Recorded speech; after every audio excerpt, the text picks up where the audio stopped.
At 45, Helena discovered that being invisible hurt less than watching her 12-year-old daughter Maya shiver on a bus station bench. After losing everything caring for her sick mother, Helena became homeless, fighting for dignity while the world closed every door. Hidden in her backpack was one last secret, a heavy key and a map her grandmother left 25 years ago, with a note reading, "Helena, when the world becomes too cruel and you have nowhere left to run, take your daughter to the forest, but never break the seal before it's time." Exhausted, feet wounded from walking, they arrived at the old mountain cabin, a place the family dismissed as worthless. Heart pounding, Maya holding her hand in fear, Helena used her last strength to break chains and boards protecting that place for 25 years. Stay until the end, because when the door opened and light revealed what was hidden inside, Helena fell to her knees breathless. What Grandma Rosa kept secret for 25 years wasn't just shelter, but a miracle proving they were never alone, changing Maya's life forever. The bus station's fluorescent lights buzzed with that cold hum, making everything hopeless. 2 a.m.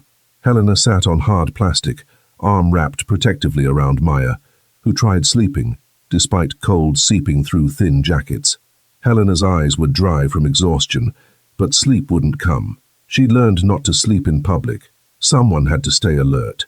Someone had to protect her daughter. She looked at Maya's face, so young, lips slightly blue from cold. Helena pulled her closer, trying to transfer whatever warmth remained. How had it come to this? 6 months ago, Helena was different. She worked as a nurse's aide. Nothing glamorous, but honest work paying bills. Small apartment. Maya had her own room with band posters, food in the refrigerator, heat in winter. Then her mother got sick. Stage 4 cancer. Doctors said maybe 6 months. Helena's siblings scattered, offering sympathy over phones but little else. "We have our own families," her brother said, so it fell to Helena, always Helena. She took leave to care for her mother full-time. Medical bills piled immediately. Insurance covered some things but not others. Gaps everywhere. Medications costing hundreds. Treatments requiring co-pays she couldn't afford. Helena depleted savings first, then maxed credit cards, borrowed from friends who stopped calling. She sold everything valuable. Her mother's jewelry, her car, Maya's laptop she'd saved to buy. Her mother lasted 7 months. 7 months fighting, hoping, praying. 7 months of Helena reading to her at night, holding her hand through pain, helping her when she couldn't walk. Then she was gone. Helena expected grief, the emptiness feeling like a wound. What she hadn't expected was the debt avalanche, funeral costs, remaining medical bills, credit card companies calling constantly. Then the landlord's notice, 3 months behind on rent. Pay or vacate. She tried returning to work, but her position was filled. She applied everywhere. Months out of workforce made her radioactive to employers. "We'll keep your resume on file." Polite rejection. The eviction notice came on Tuesday. 7 days. Helena sat on the apartment floor surrounded by boxes, trying to figure out what to do. She called every shelter, all full, waiting lists months long. Social services was sympathetic, but offered little help. She was caught in the gap, making too much from unemployment for some programs, too little to survive. On the 7th day, she and Maya packed what they could carry and walked out for the last time. That was 3 weeks ago. Since then, survival mode. Days in libraries pretending to read while charging phones, bathroom sinks for washing, soup kitchens when open, granola bars when not. Nights rotating between bus stations, park benches when weather allowed. Once a diner where a sympathetic waitress let them sit for hours nursing one coffee. Helena tried shielding Maya from the worst, made it sound like camping, a road trip. But Maya was 12, not stupid. She saw fear in her mother's eyes, heard her crying quietly at night. Now, in harsh station light, Helena felt something breaking inside. She couldn't do this anymore. Couldn't watch her daughter shiver and pretend everything would be okay. She reached into her backpack, pulling out few possessions. Change of clothes, Maya's favorite book, family photos, and at the bottom, wrapped in plastic, a zippered pouch she hadn't opened in years. Helena's hands trembled unzipping it. Inside, a heavy brass key, old and tarnished. Next to it, a hand-drawn map on yellowed paper. Beneath both, a letter in her grandmother's handwriting. Helena had been 20 when Grandma Rosa died. She remembered the funeral, the will reading, relatives fighting over the estate like vultures. Rosa owned a modest city house, sold and proceeds divided. Some savings, also divided. And a mountain cabin 3 hours north. Nobody wanted the cabin. Helena's uncle drove up once, came back shaking his head, falling apart, not worth property taxes. The family decided to let it go. But before dying, Rosa called Helena to her bedside, pressing this pouch into her hands. "This is for you," Rosa whispered, voice weak but urgent. "Only you, Helena. Not your siblings, not your cousins." "What is it, Grandma?" "Insurance. For when life gets hard, and it will, Mija, you have too good a heart. People will use you, take from you until there's nothing left.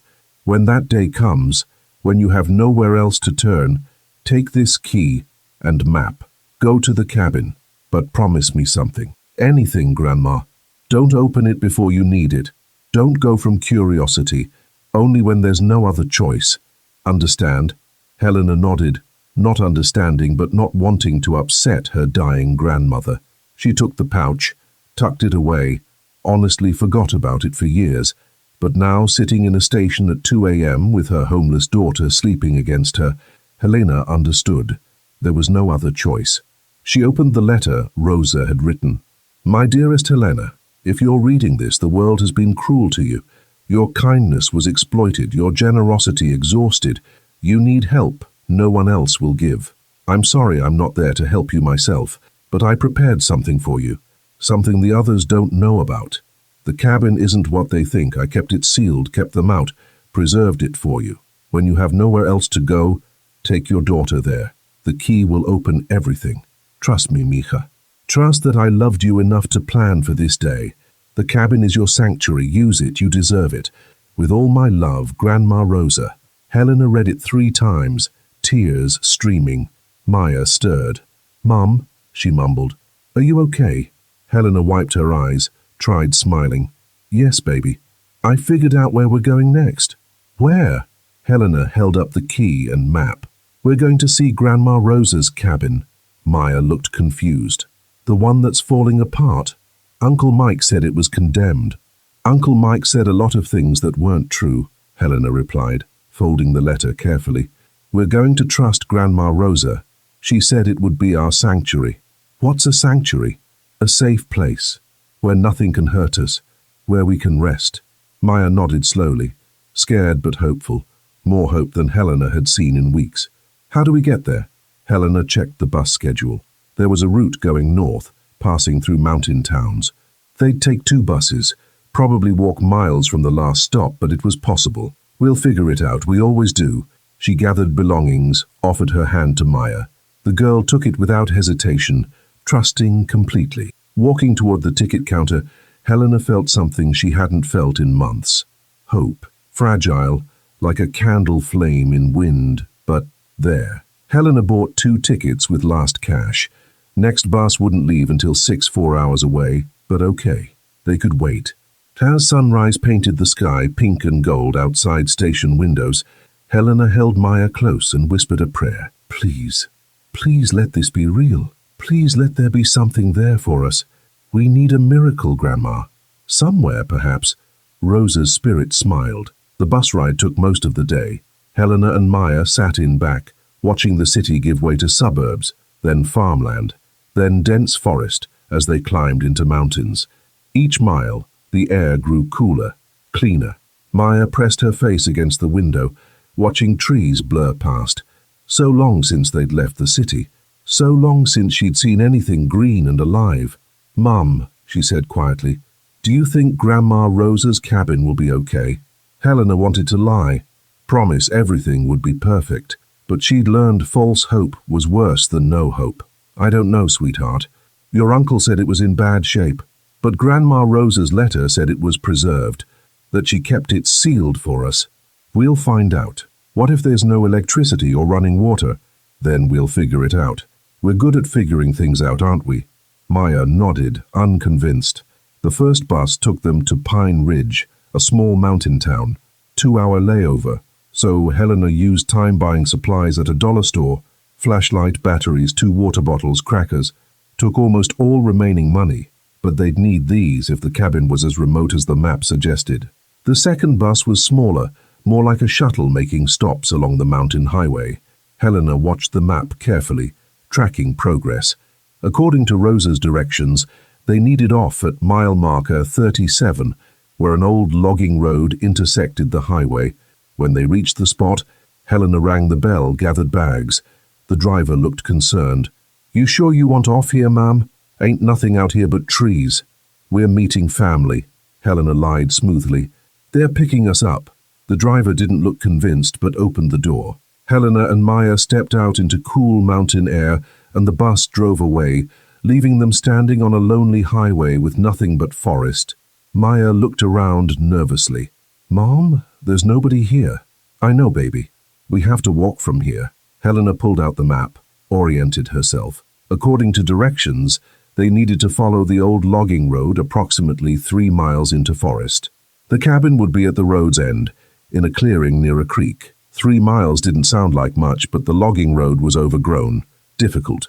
Branches grabbed at clothes, roots tried tripping them. Afternoon sun filtered through canopy above, creating light and shadow patterns. Helena's feet, already sore from weeks of walking on city pavement, began throbbing. She could see Maya struggling too, but the girl didn't complain, just kept walking, kept trusting. After what felt like hours but was probably 90 minutes, they rounded a bend and saw it. The cabin. Helena stopped so suddenly Maya bumped into her. "Is that it?" Maya whispered. Helena couldn't speak, just nodded. The cabin sat in a small clearing, surrounded by towering pines, bigger than Helena expected. Not a tiny shack, but a proper 2-story structure with a covered porch and stone chimney. But what struck her most was its state. It was completely sealed. Heavy wooden boards nailed across every window. The door covered with boards too, secured with 3 heavy chains, each locked with industrial padlocks. Tall grass and weeds had grown around the foundation. Vines crept up the sides. But despite overgrowth, despite boards and chains, the structure itself looked solid. Roof appeared intact. Walls were straight. This wasn't a ruin. This was a building deliberately and carefully closed up. "Why is it all boarded up like that?" Maya asked. Grandma Rosa wanted to make sure nobody got inside. She wanted to keep it exactly as it was until we needed it. She approached the porch carefully, testing each step. Wood was weathered but solid. Helena pulled out the brass key Rosa had left her, 3 padlocks securing chains across the door. The key was large, old-fashioned, and for a terrible moment, Helena thought it wouldn't fit. But when she slid it into the first padlock, it turned smoothly. The lock opened with a satisfying click. "It works," Maya breathed. "Mom, it actually works." Helena moved to the second padlock. Again the key fit perfectly. Again the lock opened. The third lock was more stubborn, corroded by years of mountain weather. Helena had to wiggle the key, apply pressure, hands shaking. Finally, with a grinding sound, it gave way. Chains fell to the porch with a heavy clatter, but the door was still covered with boards. Helena had nothing to pry them off. She looked around desperately, spotted a loose rock near the foundation. She used the rock like a hammer, pounding at board edges where nails had been driven in. Wood was old, somewhat brittle. After several minutes, the first board came loose, then the second, then the third. Maya helped pull boards away, revealing the door beneath. Solid oak, weathered but beautiful, with an iron handle shaped like a mountain lion. Helena tried the handle. Locked, of course. She looked at the keyhole.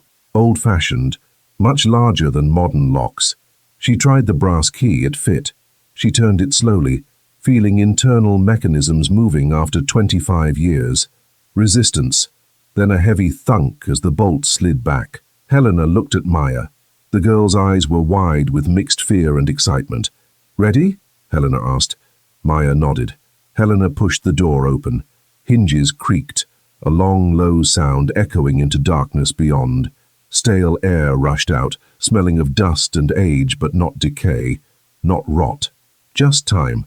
Helena pulled out the flashlight, turned it on. The beam cut through darkness, revealing the cabin's interior, and both gasped.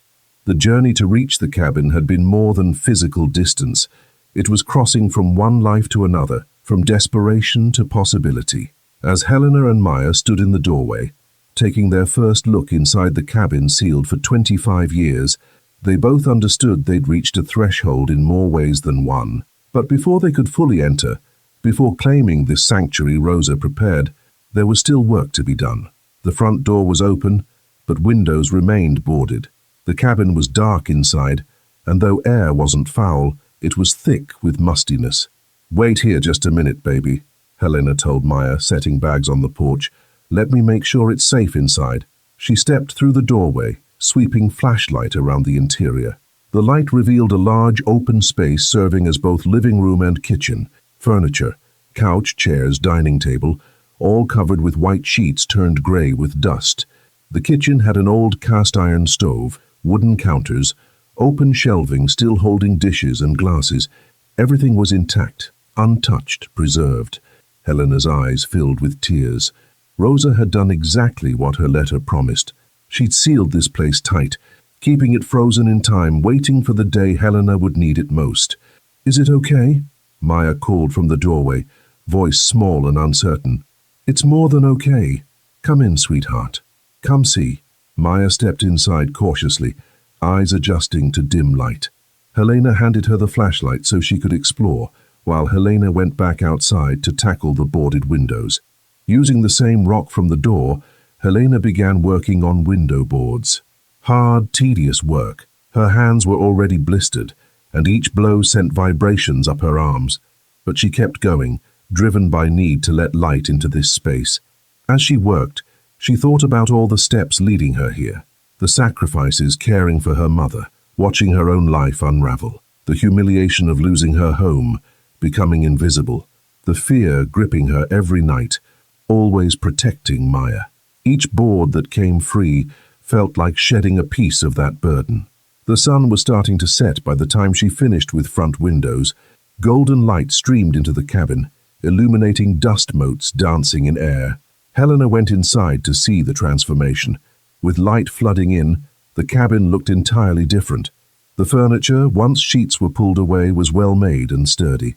The couch had faded floral fabric, reminding Helena of childhood visits to Rosa's city house. The dining table was solid oak with 6 matching chairs. There was a rocking chair by the fireplace, and next to it a basket still holding knitting needles. Maya had ventured into the kitchen area. "Mom, look, there are still things in the cupboards." Helena joined her, opened cabinet doors. Inside were canned goods, jars of preserves, packages of pasta and rice. Most were old, labels faded, but canned food could last years if stored properly. There were also sealed containers of flour, sugar, and salt. Grandma Rosa stocked it. She stocked it like she was preparing for us to arrive. In another cupboard they found candles, matches sealed in plastic bags, oil for lamps, and 2 kerosene lanterns. There was also a hand-crank radio and a first aid kit. She thought of everything. She knew we might not have electricity. She knew we would need light and food and supplies. Maya found something on the kitchen table, picked it up. It was a laminated card with instructions written in Rosa's handwriting. "Helena, water pump is out back, handle needs priming. Outhouse is past the woodshed, I kept it stocked. Firewood is stacked on north side, covered with tarp. Creek is 30 yards east, safe for washing but boil for drinking. Check pantry closet in my bedroom. I left something special there. Make this place a home again. You deserve a home. Love always, Grandma Rosa." Helena read the card 3 times, tears streaming. Her grandmother had thought of everything, every detail, every need. She'd prepared this place like a lifeboat. They spent the rest of daylight hours opening up the cabin completely. Helena removed boards from all windows. They swept floors, shook out sheets and blankets they found in a linen closet, wiped down kitchen surfaces. As sun set behind mountains, painting sky in brilliant shades of orange and purple, Helena got one of the kerosene lanterns working. Warm golden light filled the main room. I'm hungry, Maya admitted quietly. Helena opened one of the cans of soup, chicken noodle, Maya's favorite. The expiration date had passed years ago, but the can wasn't bulging or rusted, and when she opened it, contents smelled fine. She heated it on the cast-iron stove, using wood from the stack outside. As soup warmed, filling the cabin with its homey smell, Helena felt something inside her chest she hadn't felt in so long. Peace. They ate soup from chipped bowls at the dining table, lamplight flickering around them. Simple food, nothing special, but it tasted like the best meal Helena had ever eaten, because they were eating it in safety, in warmth, in a place that belonged to them. After dinner, they explored the second floor. 3 bedrooms, each furnished with bed, dresser, and small closet. The beds had been stripped, but they found sheets and quilts in the linen closet downstairs. Maya chose the smallest bedroom, which had a window overlooking the creek. Helena helped her make up the bed with clean sheets and a heavy quilt smelling faintly of cedar. "This is my room?" Maya asked, as if she couldn't quite believe it. "This is your room, your very own room." Maya sat on the bed, bouncing slightly to test the mattress, and then she did something Helena hadn't seen her do in weeks. She smiled, a real, genuine, uncomplicated smile of pure happiness. Helena felt her heart break and heal at the same time. This was what she'd been fighting for, this moment, this smile, the chance for her daughter to feel safe and happy again. "I'll be right next door. If you need anything at all, you just call out, okay?" "Okay, Mom." She paused, then added, "Thank you for bringing us here. Thank you for not giving up." Helena knelt beside the bed, took her daughter's hands. "Maya, listen to me. I will never give up on you. Never. No matter how hard things get, I will always find a way to take care of you. Do you understand?" Maya nodded, tears in her eyes. "I love you, Mom. I love you too, baby. More than anything in this world." Helena kissed her daughter's forehead, tucked the quilt around her. Maya was asleep within minutes. Helena stood in the doorway for a long moment, watching her daughter sleep peacefully. Then she went back downstairs and explored the rest of what Rosa had left for them. But first, she had something to investigate. Rosa's note mentioned a pantry closet in her bedroom with something special. Helena had seen the bedroom, the largest one, at the end of the upstairs hall, but hadn't gone inside yet. Now, with Maya sleeping safely and the cabin secured for the night, Helena climbed the stairs again and pushed open the door. Helena had expected a closet, perhaps hanging clothes, boxes of keepsakes, maybe old photo albums, or inherited china Rosa wanted to preserve. What she found instead made no sense at all. The closet was deep, extending far back into space carved from the cabin's structure, and it was filled, floor to ceiling, with wooden crates, cardboard boxes, and items wrapped in heavy canvas tied with rope. Helena set the lantern down carefully, reached for the nearest box. Heavy, solid, and when she pulled back the canvas wrapping, she found herself looking at an oil painting in an ornate gilt frame. The painting depicted a mountain landscape at sunset, rendered in rich, vibrant colors. In the corner, barely visible, was a signature. Helena didn't recognize the name, but something about the style seemed professional. This wasn't amateur art. This was something valuable. She unwrapped another item, another painting, this one a portrait of a woman in 19th century dress, and another, a still life of flowers.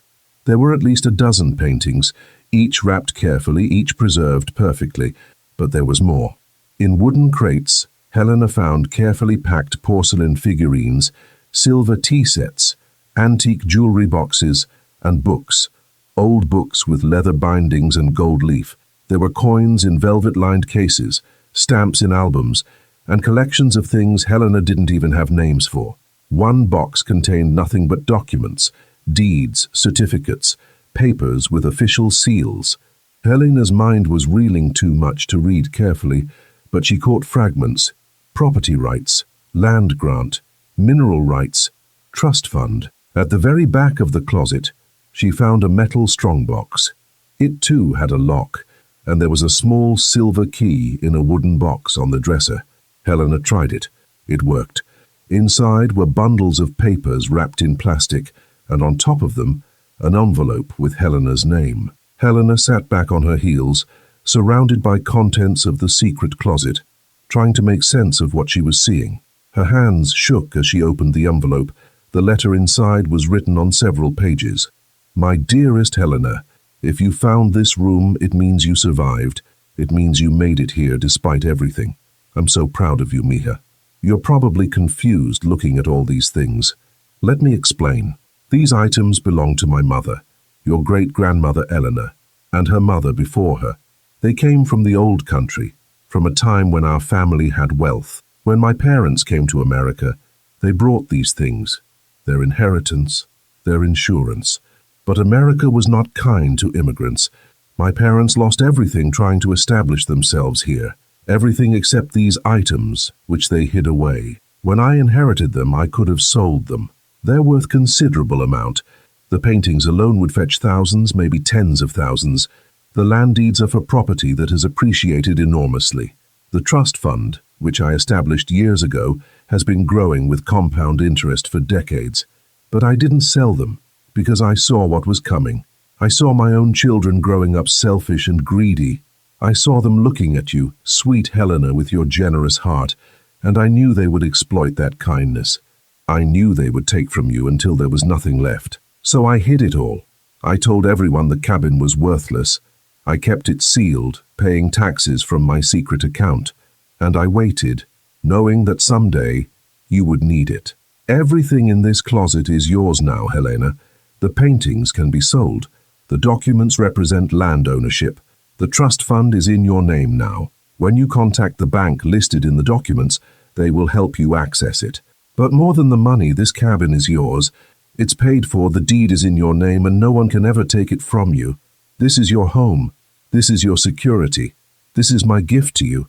Not just wealth, but safety." Helena read the letter 3 times, tears streaming. She sat surrounded by a hidden fortune her grandmother had preserved for 25 years.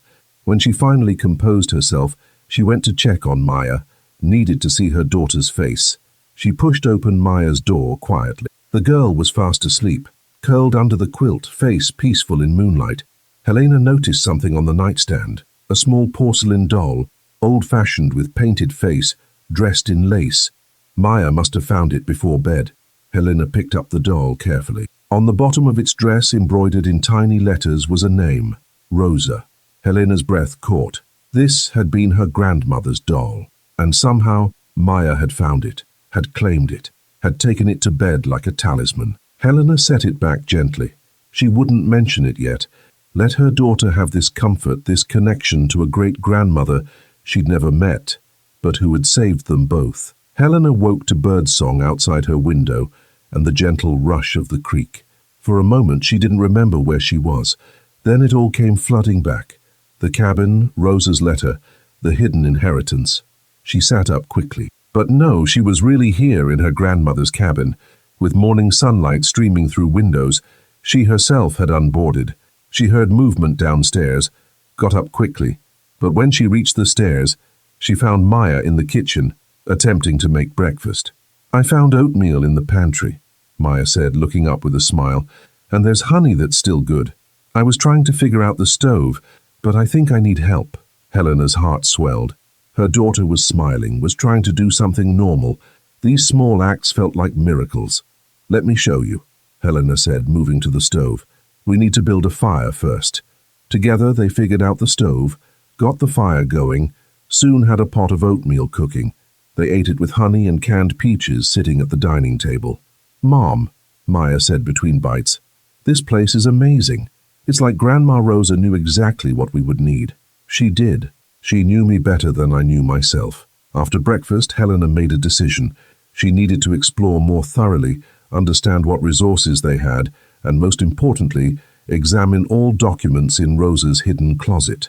But first, she wanted to share something with Maya. "Baby, I need to show you something important that Grandma Rosa left for us."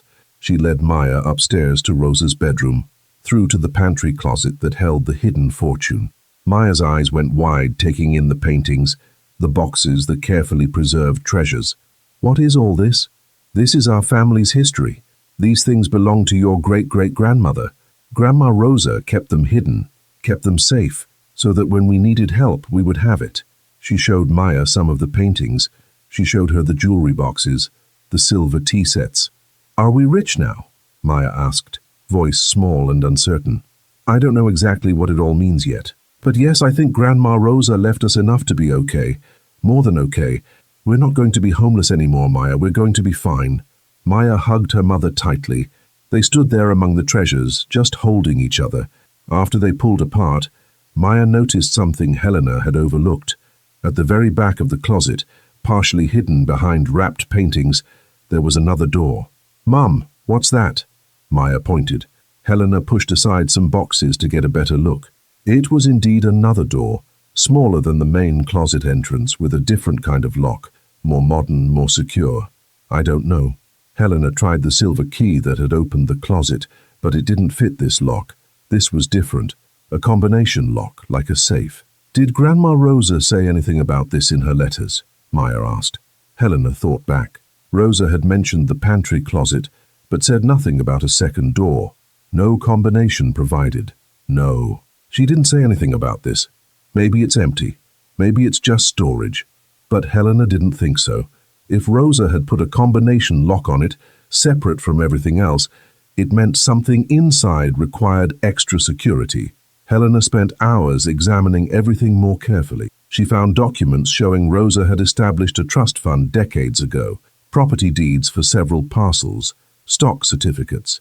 Each discovery added to the picture of just how wealthy Rosa had been. But her eyes kept drifting back to that second locked door. What was behind it? Why had Rosa secured it separately? That evening, Helena returned to Rosa's bedroom while Maya played downstairs. She sat on the floor in front of the mysterious door, studying it. The combination lock was a dial type, with numbers from 0 to 99. She thought about her grandmother.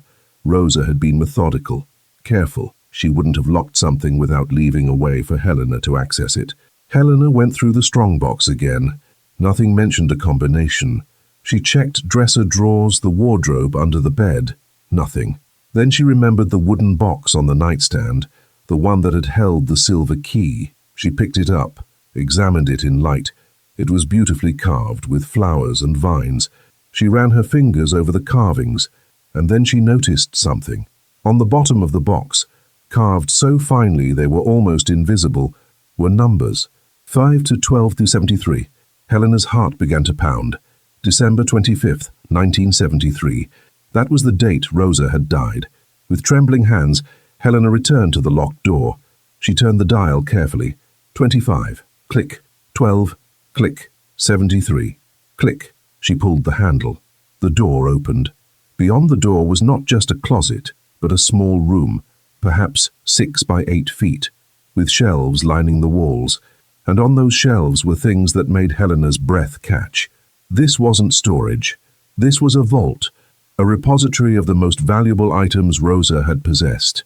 On one shelf were velvet bags that jingled when Helena picked them up. She opened one and gold coins spilled into her hand.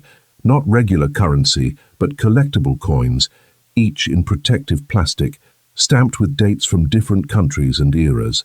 Another shelf held small boxes containing jewelry, not costume jewelry, but real gems, diamonds and emeralds and rubies set in antique gold and platinum. Each piece was wrapped individually in tissue paper and labeled with a tiny tag describing its origin. A third shelf contained bound documents, organized in files. Helena pulled out one and began reading.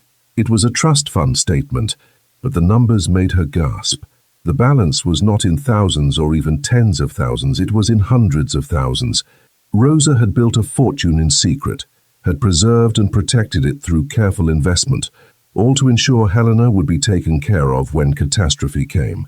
At the bottom of a leather portfolio were photographs. Old photographs showing people in formal dress standing in front of grand buildings. More recent photographs showed Rosa as a young woman standing in front of various properties, a storefront, an apartment building, a warehouse. Attached to each photograph was a document, deeds, ownership papers, evidence that Rosa had owned far more property than anyone in the family had known about. At the bottom of the portfolio was an envelope marked, "For Helena, read last." With shaking hands, Helena opened it. "My dearest granddaughter, if you've found this room, it means you've been thorough and persistent. Everything in this room represents the complete truth of our family's wealth. The trust fund alone will provide income for you and Maya for the rest of your lives if managed properly. But I didn't hide this wealth just to give you money, Helena. I hid it to give you power. The power to make choices. The power to say no to people who would exploit you. The power to build a life on your own terms. Use this wealth to create security, yes, but also to create joy. And if you choose to help others, and knowing your generous heart, I suspect you will, do it from a position of strength, not desperation. The cabin is yours free and clear. The properties are in your name. The trust fund has you listed as the sole beneficiary. I've prepared everything so it will be easy for you to claim your inheritance. But be careful, Mija. Don't tell your siblings about this wealth. Greed makes people do terrible things. Let them think you're still struggling. Live quietly, live well, and protect yourself and Maya. You've suffered enough, you've sacrificed enough, now live. Really live. That's all I ever wanted for you. With eternal love, Grandma Rosa." Helena sat on the floor of the secret room, surrounded by generations of accumulated wealth, and cried tears of relief, gratitude, and overwhelming love for a grandmother who had seen her, understood her, and protected her. Maya found her there an hour later, still sitting among the treasure. "Mom, are you okay?" the girl asked, worry in her voice. Helena looked up at her daughter and smiled through tears. "Yes, baby, I'm more than okay. Come here. I need to show you something." She showed Maya the secret room, explained what the items meant, helped her understand that their lives had changed in ways neither had dared imagine. "Does this mean we don't have to leave?" Maya asked, voice small and hopeful. "We can stay here. This can really be our home." "Yes," Helena said, pulling her daughter close. "This is our home, for as long as we want it to be, and we're going to be okay, better than okay. We're going to be safe and secure and happy." "Because of Grandma Rosa?" Maya asked. "Because of Grandma Rosa," Helena confirmed. "She loved us, even though she never met you. She loved us enough to plan for this, to make sure we would be okay no matter what happened." That night, as they lay in their beds in the cabin that was truly theirs, both Helena and Maya felt something they hadn't felt in so long. They felt like they had a future, not just survival, not just getting through each day, but an actual future full of possibilities. Outside, the mountain night was dark and full of stars. The creek whispered its eternal song, and inside, surrounded by love of a woman who had died 25 years ago, 2 generations finally found their sanctuary. The next few weeks passed in a whirlwind. Helena made multiple trips to Pine Ridge and the larger city beyond, always returning to the cabin each evening.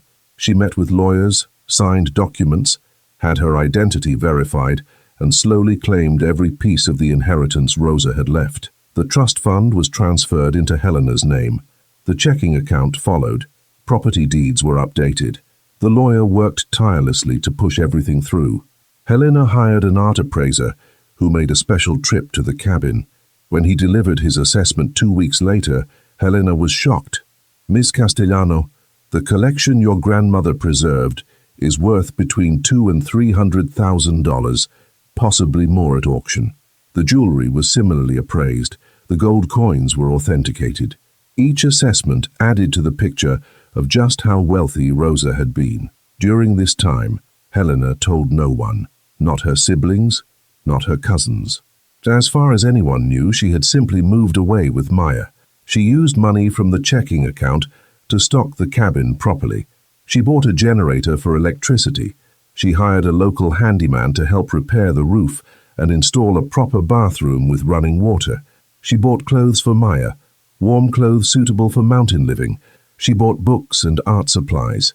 She stocked the pantry with real, fresh food. She made the cabin not just livable, but comfortable. One evening, about a month after they'd first arrived, Helena was organizing the last documents. She noticed an old trunk in Rosa's room she'd somehow overlooked. In the corner beneath the window was an old trunk. She'd noticed it before, but assumed it held linens. Now she realized it had a lock. She tried the silver key. It fit.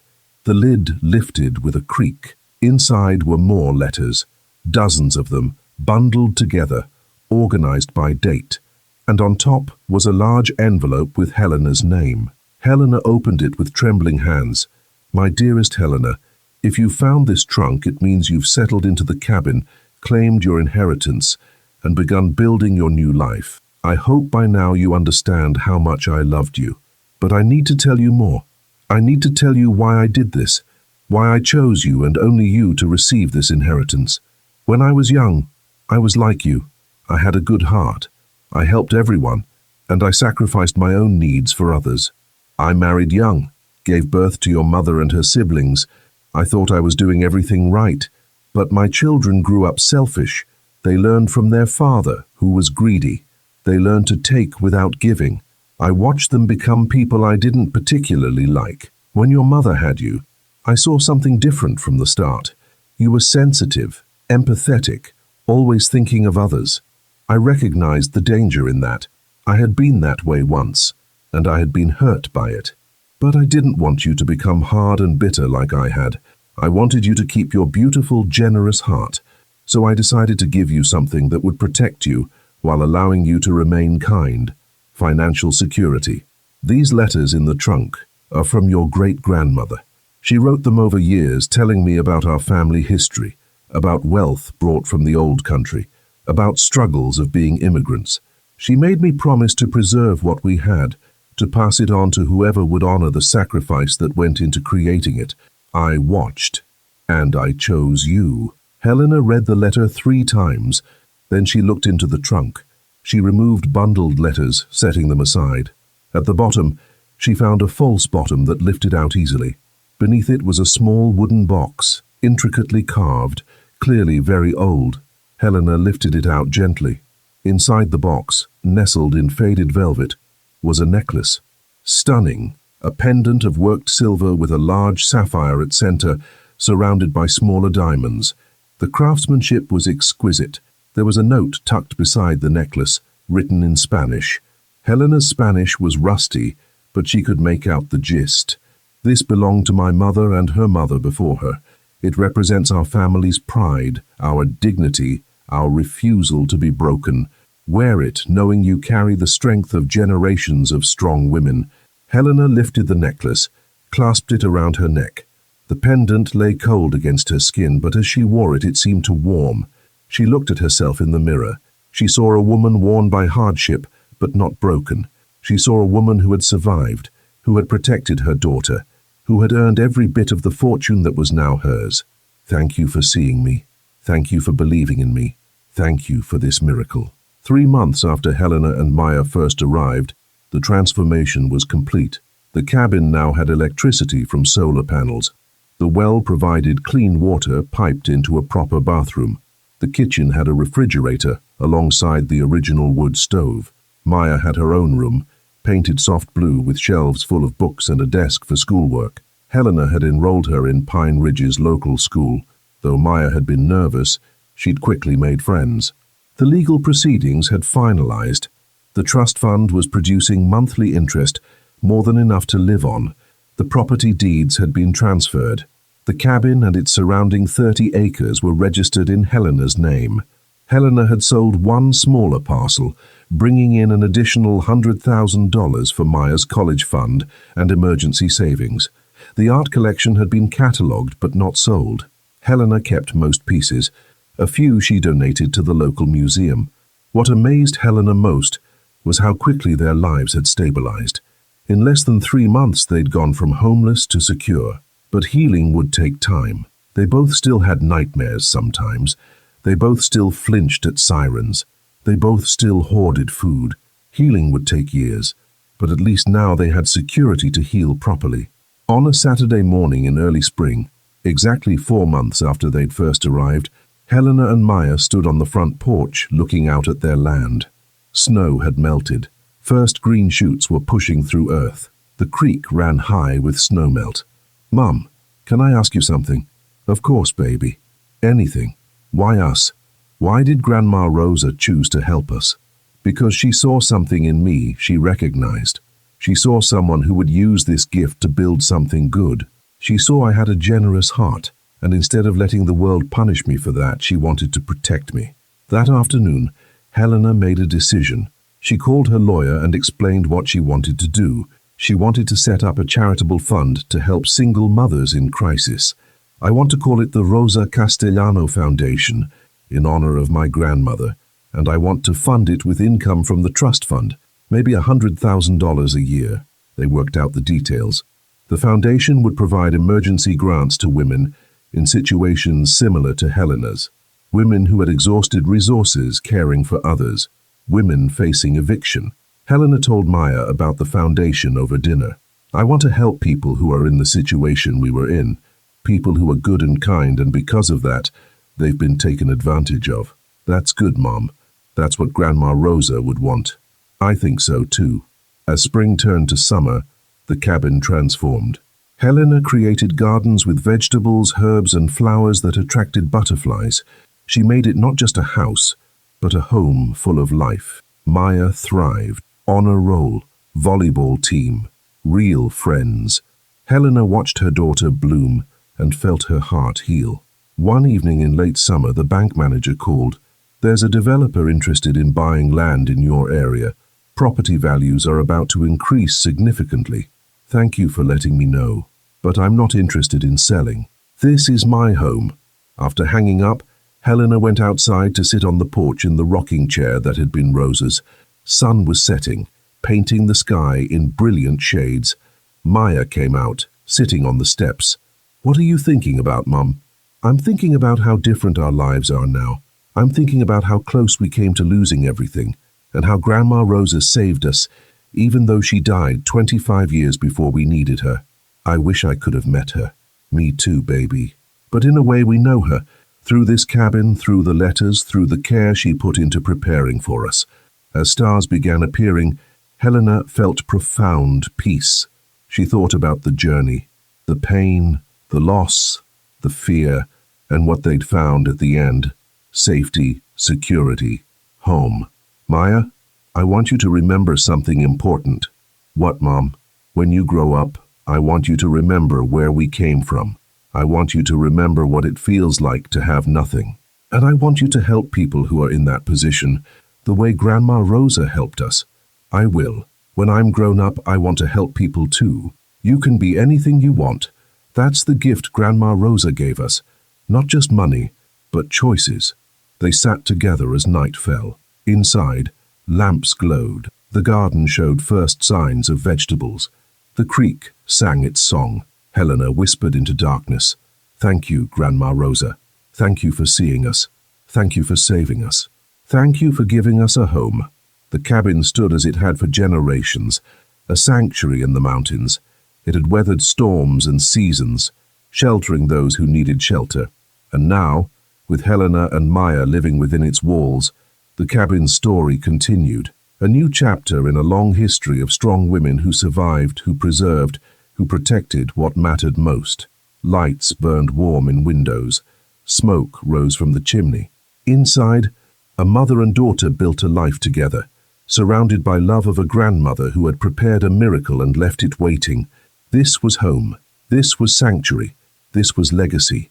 This was the miracle proving love transcends time, that family bonds survive death, and that sometimes when you've lost everything you find what you've been searching for.